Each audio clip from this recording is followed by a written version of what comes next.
If you're a professional in-home care provider and you walk across the threshold of someone's home, how do you feel? We're going to talk about that in today's episode.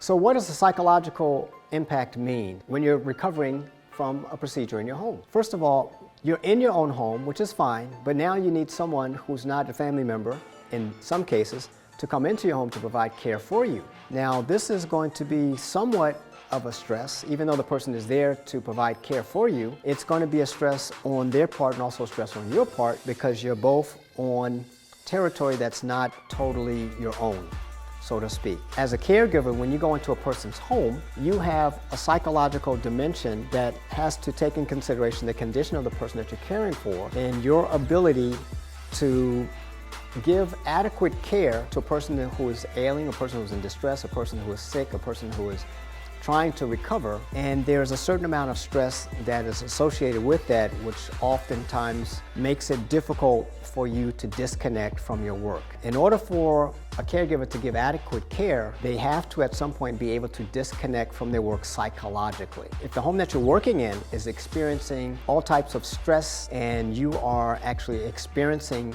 or classifying these as stress events, there's a psychological impact that will impede your ability to work at your optimum level of energy. So I talk about the importance of your sleep environment as a caregiver, living in a person's home who you do not have the authority to move about as though it were your own home.